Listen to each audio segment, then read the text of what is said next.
So hello everyone, my name is Manvi and today we will talk about breathing exercise. So breathing exercise का benefit क्या होता है? तो मैं आपको जब हम अपनी एयर को ब्रीथ इन एंड आउट करते हैं उसको हम ब्रीदिंग साइकिल बोलते हैं। और जो हमारी ब्रीदिंग एक्सरसाइज होती है, अगर कोई प्रॉब्लम है किसी को ब्रीदिंग करने में तो उसमें हमारी हेल्प करती है ताकि हम अच्छे से एयर ले पाएँ एंड हमारे बॉडी को ऑक्सीजन की कमी ना पड़े। तो इस वजह से ब्रीदिंग एक्सरसाइज करते हैं। मोस्टली ये एक्सरसाइज काफ़ी बेनिफिशियल होती है और इसमें बहुत सारे टाइप्स होते हैं ब्रीदिंग के। तो हम धीरे धीरे करके बात करेंगे उनके बारे में।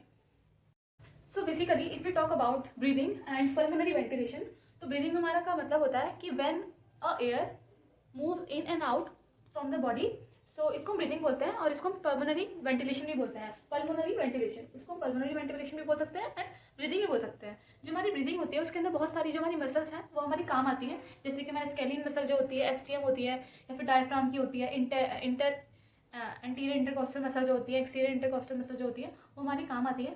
तो इसमें बहुत सारी मसल्स हमारी हेल्प करते हैं एकदम ताकि ब्रीदिंग अच्छे से कर पाए।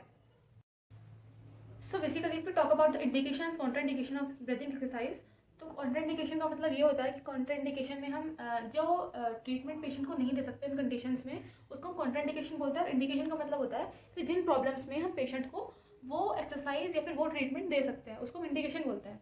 तो इंडिकेशन की अगर बात करें तो हमारे COPD में हम ब्रीदिंग एक्सरसाइज दे सकते हैं, न्यूमोनिया में दे सकते हैं, लंग कोलैप्स या लंग डिजीज हो जाए, स्पाइनल कॉर्ड इंजरी मतलब कि जो पुरानी इंजरी है कोई स्पाइनल कॉर्ड की कभी हुई है पास्ट में तो उसको हम दे सकते हैं ये। एंड जो बेड रिडन पेशेंट होते हैं मतलब कि जो पेशेंट्स रेगुलरली बेड पे रहते हैं उनको हम क्या कर सकते हैं, दे सकते हैं ब्रीदिंग एक्सरसाइज। अगर हम बात करें कॉन्ट्राइंडिकेशन की कि हमें कहाँ कहाँ नहीं देना है, तो कॉन्ट्राइंडिकेशन ICP या इंट्राक्रेनियल प्रेशर जिसको बोलते हैं हम ICP, उसमें नहीं देनी है। ब्लंट इंजरी, जिसकी रिसेंट ब्लंट इंजरी हुई है उसको नहीं देना। और हाइपरटेंशन, ST का मतलब होता है हाइपरटेंशन, तो जिन पेशेंट को रेगुलरली हाइपरटेंशन की प्रॉब्लम रहती है उनको नहीं देना। एंड न्यूमोथोरैक्स जिसको डिजीज है स्पाइनल इंजरी, जिसको रिसेंट स्पाइनल इंजरी हुई है उसको नहीं देना।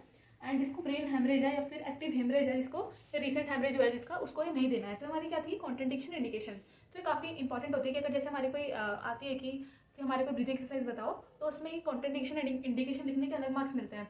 तो ये काफ़ी इंपॉर्टेंट होती है। So in the next video we will discuss about the types of breathing exercise. So there are 8 types of breathing exercise.